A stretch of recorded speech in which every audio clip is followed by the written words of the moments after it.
market strategy at Staffbase. Like I said, I've been here for about 4 years now. I started as Staffbase's first product marketer. Product marketing basically means for the people that listen and look at the market and figure out how we want to position ourselves and kind of go to market.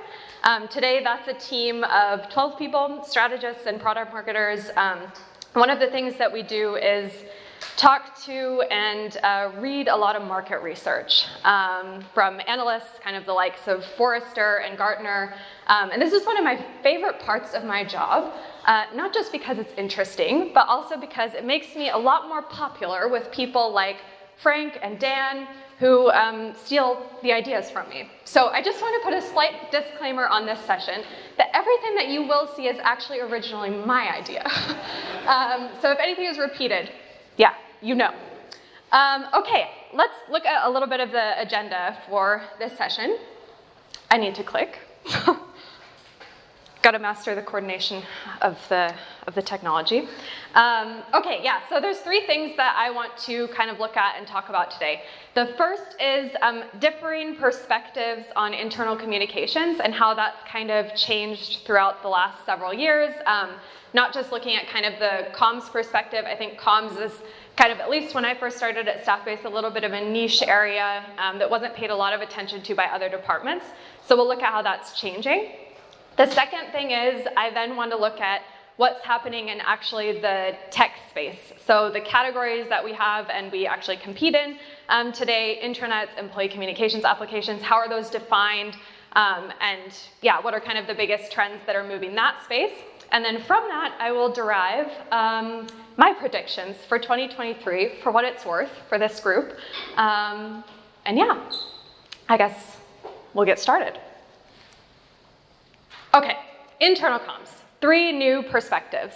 The first perspective that I want to start with is this top-level management kind of CEO perspective on internal comms.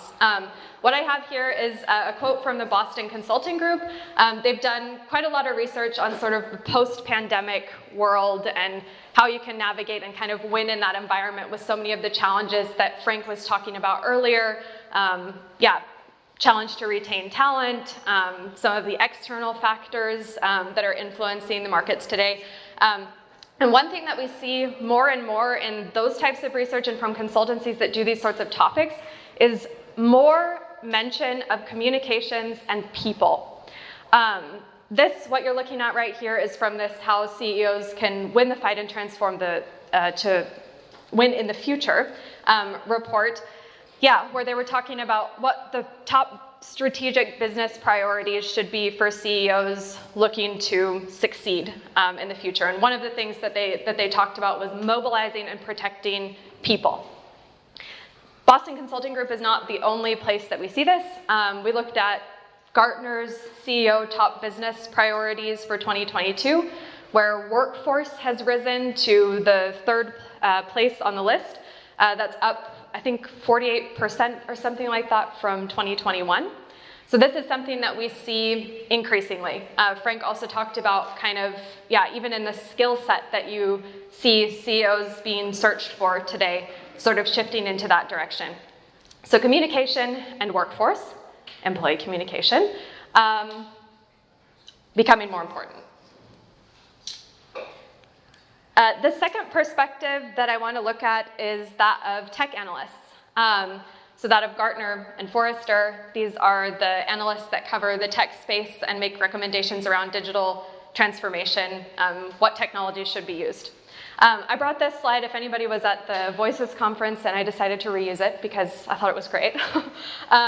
So when I started talking to Gartner a couple of years ago, usually when they talked about internal communications, the picture that you would see is something like the one I have up here, where kind of the revolution in the space was listening to employees and actually iterating on messaging. And that was really the extent of what was out there at the time. If we look at 2022, it's a completely different picture.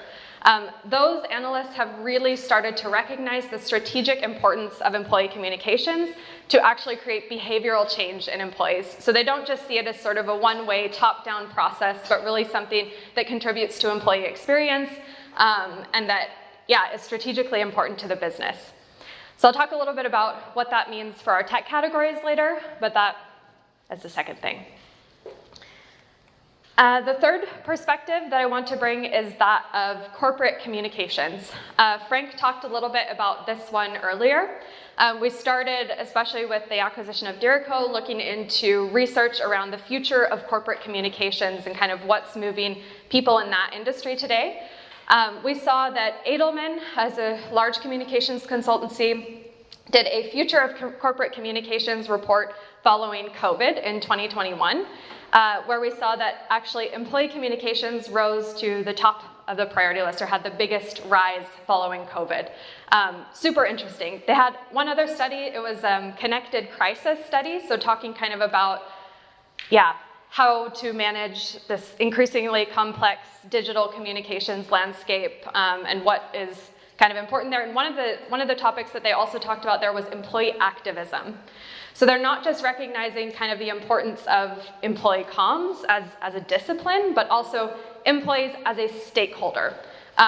Not just, kind of your stakeholders on your board and people that you're trying to address with marketing, but actually employees feeling empowered to speak up and shape your narrative. So this is also, pretty interesting and important. But what do these three things then mean for us from a Staffbase perspective? So in product marketing, one of the things that we do is we work with personas. So we look at an organization and kind of say, okay, who are the individuals in the organization where we could create a business opportunity, and how do we move throughout the organization to, at the end of the day, close a deal?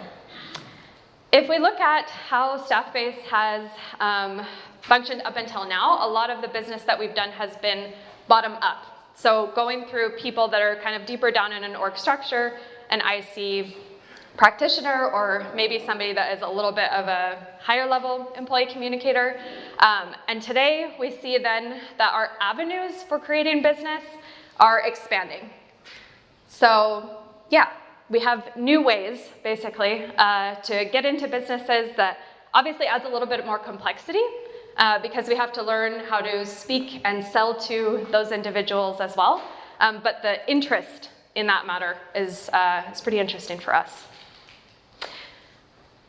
So that's what's happening kind of on an organizational level. Let's talk about what that means for the tech markets that we are in. What I want to do here is maybe provide, even for some of you, a little bit more clarity around what markets Staffbase actually competes in, what kind of a technology we are, and especially what analysts say about those markets, specifically and how they've changed over the past couple of years. But first, there's something we need to talk about,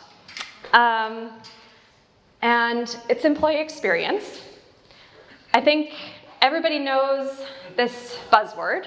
You've seen it before, and it's a buzzword that software vendors in our space have kind of jumped on over the past couple of years and become a friend to, because it's a buzzword. I also don't want to name names. That would be poor sportsmanship.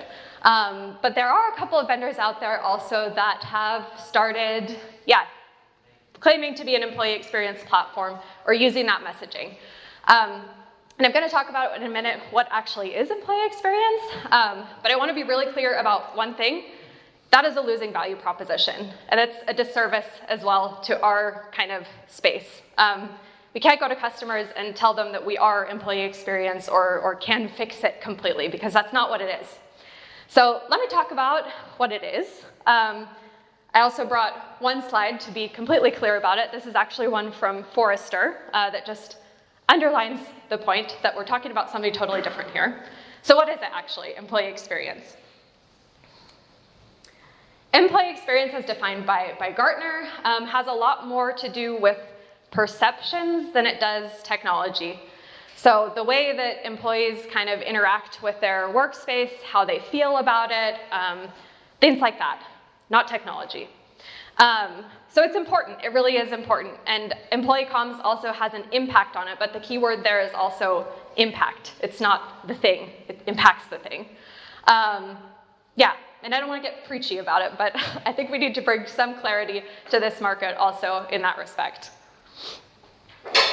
Okay, now that we have that out of the way, Let's talk about something that actually exists, intranets and the intranet market. Wanted to first kind of take a look at two matrices that are, these are basically yearly publications that come out from Gartner and Forrester, and they explain the tech landscape and make recommendations to companies on what's important today and what they should invest in. When analyzing the intranet market today, they think about intranets as these packaged intranets, so not kind of, a repurposing of this new work hub, which would be a Microsoft or a Google, but really actually out-of-the-box products that are defined as intranets. They have high time to value, easy out-of-the-box functionality for web publishing, configuration, and customization. And experts also estimate that the market penetration for this market is about 20 to 50% today already. So it's really moving into the space of becoming pretty mainstream. The impact for organizations is still rated as high, so it's still pretty high up there on those matrices. But the other thing that analysts acknowledge about this space is that it has changed a lot in the past 3 years or so. So let me talk about kind of 3 big changes that we've seen in the intranet market in the past couple of years. I tried to support it with research and things that we've seen out there. The first one that I want to talk about is the fact that analysts would now say that new work hubs are not enough to cover the intranet capability that organizations need today. So when we talk about the intranet market, Gartner likes to talk about how intranets fit into the digital workplace hub. So the centerpiece of this digital workplace framework is this new work hub. So those are obviously tools like Microsoft and Google that enable collaboration at companies. And then they refer to tools that are kind of more in our space as an employee engagement hub or an employee services hub. And the key is that they integrate and support this new work hub. What they say, though, is they actually cite one of the #1 blockers to introducing modern intranets is the false belief of companies today that their new work hub can actually be enough. Analysts today acknowledge a lot that more is needed to be able to engage employees with those concepts, and Forrester actually in their recent intranet paper, or their report on the intranet market, I brought a quote. They said, the very first thing they said is, the appetite for homegrown, custom-built intranets is dead. So today's intranets in that sense are driven a lot more by, first of all, time to value. Second, the need to support kind of this work from anywhere model in terms of flexibility and agility, and also the desire to substantially improve what is available there today. So that's trend #1. Trend #2. You might have thought that I was going to go there, and here we are. So actually, analysts also recognize that internal communications has become a top requirement in the intranet space, and that didn't used to be that way. Forrester especially mentions kind of the growing capabilities of employee communications applications, which we'll take a look at a little bit later, forcing and putting pressure on the intranet market to be able to support some of those more capabilities. So that means that the requirements that we see here are around audience-specific delivery of communications, obviously, is the first one. A second one is a really high degree of personalization. So talking about not just top-down personalization, being able to target things, but also bottom-up for employees being able to choose sort of specifically what they want to see. A lot more of a tailored and engaging experience. And then the last thing that they talk about is along these same lines for intranets becoming a lot less of kind of one place to go and more around orchestrating the delivery of communications content. And this is a great segue because it leads me also to my last trend that I wanted to mention, and it's a big one. And it's that intranets will no longer be one destination. So this was super interesting for me. This one came from a presentation we had at the Digital Workplace Summit from Gartner this year, where they're pretty much their top intranet analyst actually came out and said, the internet of the future is not a single homepage. Yeah, the presence of it is a lot, more than just a website, and it has a lot also to do with kind of the employee-centric purpose of it. So not expecting employees to come just to this site, but actually also going where they are. So it's a little bit of an employee comms concept in there as well.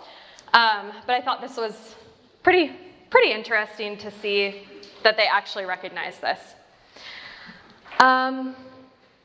Yeah, I think you also see this if you start to look at intranet or packaged internet vendors' websites today, where like in the past you would have seen all of them with kind of their intranet homepage showcased as their big thing and their product. And today you see a lot more multi-channel, even in that space. So yeah, that's the intranet market. Let's talk about the employee communications market, because it exists too, that other thing. There's also a market for it. Let's have a look. Yeah, new kid on the block. About 2 years ago, we started to see a new category being covered in sort of these reports on technological recommendations for companies, and employee communications applications cropped up there. The focus here, it used to be a lot centered around kind of the mobile experience and thinking about those mobile apps, and the research at that point was also a lot around serving frontline use cases. And what we've seen, especially this year, was there's a hype cycle, so kind of this predictions report for frontline technologies, and there's also one for digital workplace technologies. And that was the first time this year that this category was mentioned in the digital workplace tech section as well. It's a pretty interesting development there. One of the things that characterizes this category also is not just the mobile application anymore, but it's actually the orchestration of the communications process and content and delivery across many different channels. So focusing even more, less on the frontline use case and more on that of the actual communicators and users using it. Yeah, there's a couple of presentations that also underline the importance of this topic. When I attended the Digital Workplace Summit this year, there was a lot around crafting great employee experience design for employee communications. So it's interesting looking at kind of the different layers of comms and how you can consider those or group those and address them with technology. So yeah, it's been interesting to see that shift as well. Yeah, like I said, Gartner has 2 hype cycles that are relevant to us. The first is the frontline one, and the second is the digital workplace applications. And we're kind of one of the few categories that's actually represented in both of them. So, my clicking doesn't work. Yes. We also had, just a couple of weeks ago, Forrester in the past has focused quite a lot more on the intranet market. They actually pretty exclusively covered the intranet market in the past. And they would kind of lump the employee comms applications in there with them and didn't cover them a lot. And actually, a couple of weeks ago, for the very first time, we saw Forrester consider employee communications platforms as a separate category for software. And they also had a matrix that they released for it. And it was in the invest section of the matrix. So the business value is considered really high. I didn't mention that previously, but in the Gartner matrix, they also have it rated as like transformational technology that's really has potential to impact a business.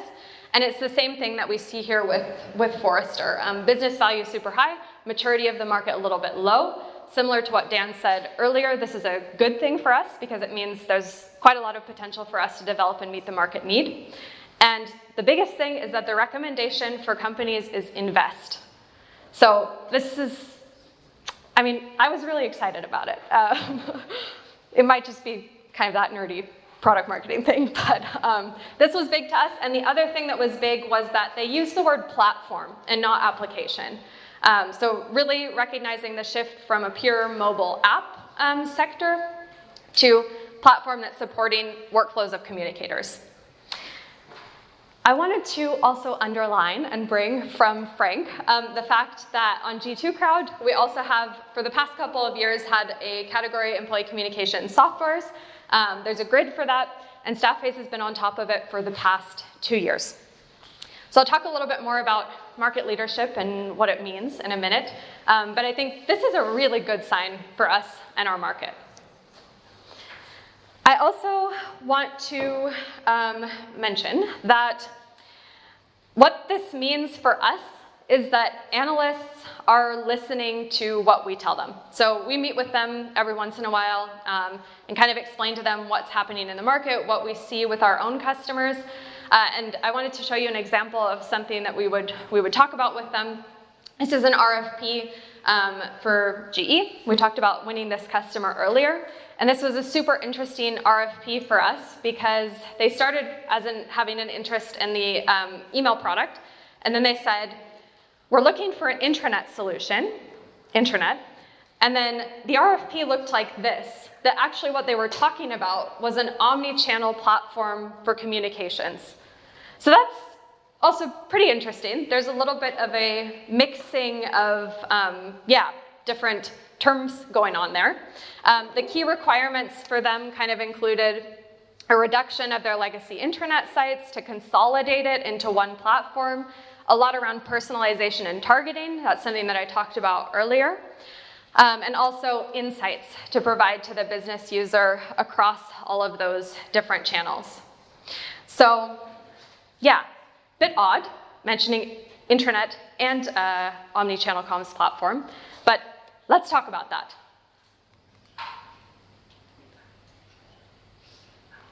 Okay.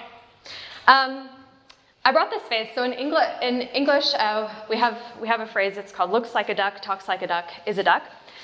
Basically, it's a phrase that, is supposed to give an idea of, it illustrates deductive reasoning. So if you have something that's sort of doing the same thing, you might deduce that they're the same. And what I would say here is that they're in a similar family now. That's also, I think, the way that Gartner or Forrester would talk about it. But they are still somewhat different. So I made this handy table to kind of talk about the main differences between those two categories. In the top corner, we talk about the main problems to solve. Intranets today, I would still say what I see in the research is a lot around addressing the functional gaps of a new work hub, things around web publishing as a main problem. For employee comms platforms, it tends to be a lot more focused on this personal, relevant, and contextual communications, where we kind of see those things bleeding together, but they're there nonetheless as differences. Core use cases with some overlap there, or like kind of different directions that they go in for addressing those problems. And then Gartner says that in terms of a market trajectory dependency, so how will those markets develop and move forward, they have a key difference. First, for intranets, it has a lot to do with alignment to the digital workplace. So how fully are they able to kind of integrate with the technologies in the digital workplace, set a strategy that aligns with them, cover use cases that aren't covered there today. And for employee comms platforms, it's market adjacency movements. So this is what Frank talked about earlier, having these other categories kind of outside of employee communications and looking at how will those technologies move to cover more use cases in those space. What is recognized, though, by any analyst out there is they would say these two markets have been on a convergence path for a long time and will continue along that path. They expect the two markets to converge. I've illustrated it with a super duck. And yeah. So we're interested to see kind of how that happens. If you ask Staffbase, the conversation that we would have with them today, Staffbase is one of the few technologies that's actually represented in both of those categories and both of those reports. That would be an indicator to us, because we serve customers in both ways, that those markets are a lot closer to convergence than the analysts would say so today. But we're going to give them a little bit of time to catch up with us and keep kind of observing the convergence that's happening there. All right. Oh, my presentation is not over. Okay, here we go. All right, I also wanted to bring a little bit of data that I think well illustrates some of this change. And this is an image of demand split across staff-based products.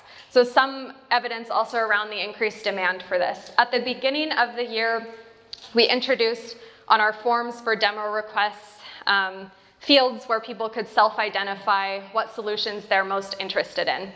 I took email out of here because want to focus more on kind of the app, intranet, and multi-channel platform side of things. As you can see that after about 6 months, or 9 months actually now, of observing, we see a really high demand for multi-channel platforms in relation to the app, intranet, single-channel solutions. With the exception of DA, we're not entirely sure what's going on with DA. We'd be interested to hear. But yeah, this I think is pretty interesting for us also to see. We closed quite a lot of intranet deals this year so far if we compare based on just single channels. So the split between app and intranet, I think we closed, just looking at that solution, those solutions, 77% were intranet deals.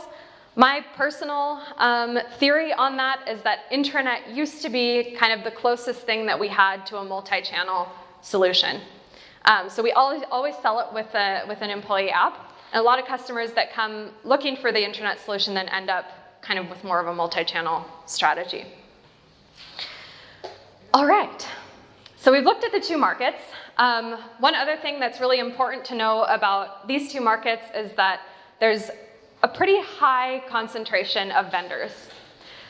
We started to see consolidation, so a lot of vendors where we saw mergers and acquisitions, also with larger competitors of ours. And what we also noticed is that a little bit of that is offset by the fact that smaller vendors keep cropping up all over the place and addressing those things. But we do think that we'll continue to see more market consolidation moving into 2023, and that there will be a winner of this category. So how do you win in a category that is fundamentally overcrowded? Two ways, kind of tying it back to some of the other presentations we had today.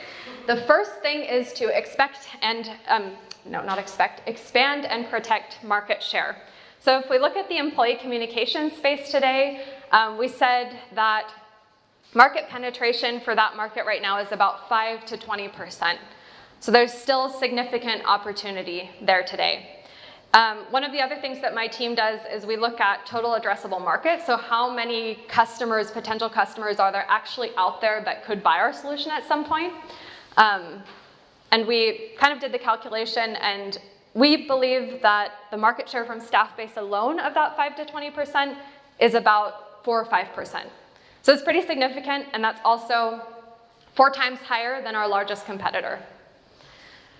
We think we captured quite a lot of this market share as well with the acquisitions that we've done. So that means we have a foot in the door at companies that we need. And now our kind of mission in that sense is to keep expanding that on the one hand side and also protect the market share that we have. One of the things we do here is cross-selling, for example, where we'll go to customers and offer them, another channel that they can add to their solution. So that's the one way. And then I'm not sure if anybody is familiar with the purple cow theory. Anybody?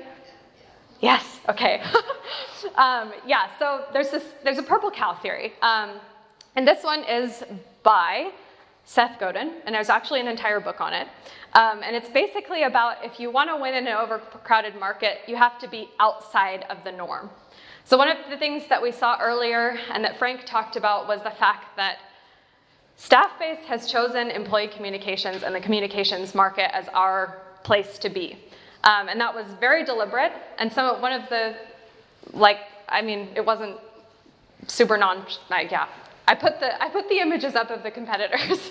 And we think that this positioning and kind of the value that we're offering there is pretty different from other vendors we see on the market as well. So it's a really deliberate decision to focus on something and go in a certain direction.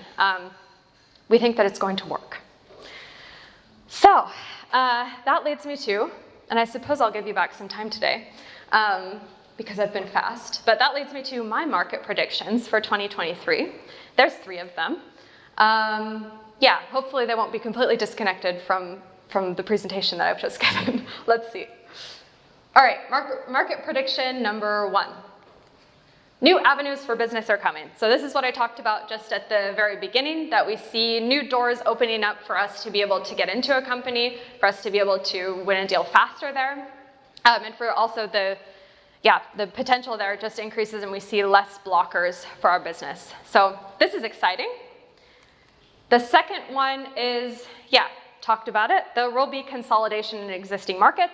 So we're looking at 2 markets right now that similar technologies are competing in with, quite a lot of competitors.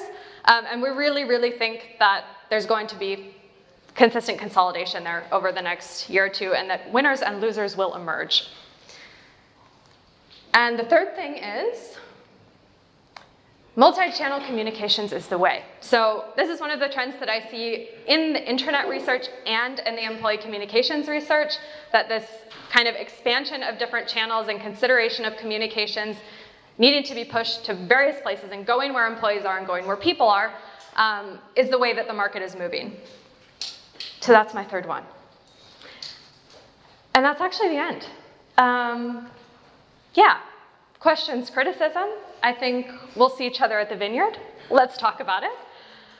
And, oh wait, there already is a question. Oh, let's do it, okay. I need a mic. Is there another mic? Can we get access to the Gartner and Forrester reports? Because those are subscription-based, but it'd be really great for the partners to have that insight. Yeah, the question was if we can give access to the partners to the Gartner and Forrester reports. I think we can put those in the Partner Hub. So there's issues around distribution of them, that we shouldn't distribute them widely to customers and stuff, but if it's purely for the interest of looking at the research and kind of considering it through your own eyes, I think we can do that because we have license to those reports, yeah. Yes? Very good presentation, by the way. Thank you. Kudos. So, expanding on prediction number 2, there will be consolidation in the existing markets. Do you see small startups not making it, or do you think it'll be mergers and acquisitions that are going to win out at the end of the day for 2023? I think it's both. So I think it also has to do with the way that we split the market. So certainly there'll continue to be those smaller competitors, and the question will be, what segment of the market do they compete in? Will it become more of an SMB thing? Will they actually rise to the occasion and be able to support enterprise implementations? I think when we're talking about our space and we're talking about enterprise, it'll be M&A kind of stuff. And also some competitors. I mean, if you look at the economic situation today, a lot of the vendors that we have are VC-backed. And some of them are better VC-backed than others. So we expect also, I think, from an economic standpoint, that some of those businesses won't remain sustainable. Thank you. Sure.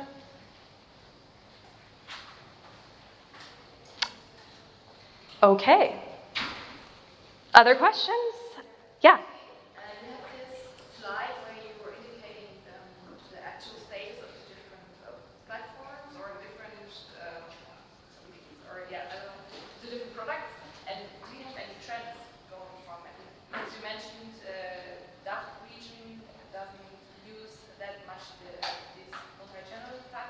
From the demand. Also the employee experience concept, will your friend will it swap over to Europe, or won't it? Because I think it's a concept that is not yet really known to customers, or not used in communication yet. Do you have any trends concerning this?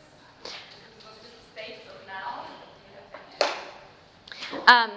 Okay, so there's 2 questions in there. I think the first one is the demand side of things. So I can go back to that slide from what we see just in a self-identification of our demo forms. And is the question a little bit around the DACH market and how that might change in the future? Yeah.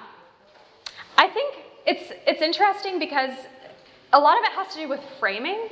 So I think that the words social intranet and kind of intranet in general is a lot bigger thing in DACH than it is in the US. So, well, not necessarily. I think there's a lot more conversation around it, and it's a lot more of a trend in DACH than it is in other markets. And I think it's also a thing where we see even more maturity, I would say, from an employee communication standpoint, that they've been in that project longer.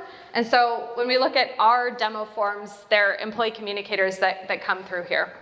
So that's also, I think, one thing that's important to recognize about that graphic specifically. Intranet, I think, in DACH is something that's had employee communications presence in it for longer, maybe even, than in some of the other markets. Whether they will kind of go along more of this multi-channel trajectory, I think it's really a thing of framing, actually. And then you had one other question, and it was around employee experience, right? Yeah, because I think it's kind of what was mentioned before, kind of the buzzword, which, whereas to really make it understandable for communicators, what is that, how to fill it with some life, to fill it with sense. I think this is also a lot which that maybe working with our customers. And yeah, I think it's still just a buzzword in many things. And we're trying to find what is it actually for us here in the DACH region. Yeah. Yeah, I absolutely agree with that. It's kind of exactly a buzzword where a lot of people don't necessarily know what it means, or it's easy to say, okay, we can fix the problem with you, but it's a big topic, and it's one you see that has HR in it. You have employee communications that can be heavily impacted, but it doesn't make up the employee experience at the end of the day. So what it ends up being, I think, is a really cross-departmental thing. One thing we have seen in DACH, though, is they talk about one trend being increase in digital employee experience teams. So cross-functional teams that are made up of people from different departments, IT, employee communications, HR, that are working on this topic specifically. DHL is a great example of that. Their entire project was done by an employee experience team. So we'll see. I mean, market analysts would say they predict that that'll be an even bigger thing going forward, especially when it comes to these teams kind of being created. I'm still not sure. We'll see. We haven't seen it really heavily with our customers. If we have, it's a lot of more of an enterprise topic, I think. I think there's still a lot of education to be done on the topic. And presents a great opportunity for all of you to shed light, I think, on that for companies.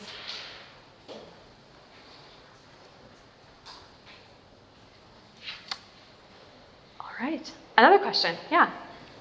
Could you give some insights on the KPIs that define the employee experience? KPIs that define employee experience. Oh, yeah, that's a tough space. And actually, it's a really interesting question because there's also kind of a whole body of research right now that talks about how can you measure employee communications? Is there technology out there that could support that? And one of the things that they talk about is sort of what you would need to do it is, if you look at the digital workplace framework, this layer underneath all of those systems. So you look at the new work hub, the employee engagement hub, employee services, business applications, and being able to aggregate analytics and insights across all of those would be kind of one direction that it would go in. Yeah, the KPIs around it, I think there's some soft metrics and some hard metrics. If you wanted to look at a really high level, you would look at things like attrition, really basic. And if you wanted to look at softer things, you would do an employee survey and ask about their perceptions of kind of their workplace. But there's so many different factors that go into that. It can literally be their satisfaction with the technology they use at their company, or the interaction that they have with their manager. So it's a really broad kind of category. There's research out there. Maybe I can point you to it. Sure.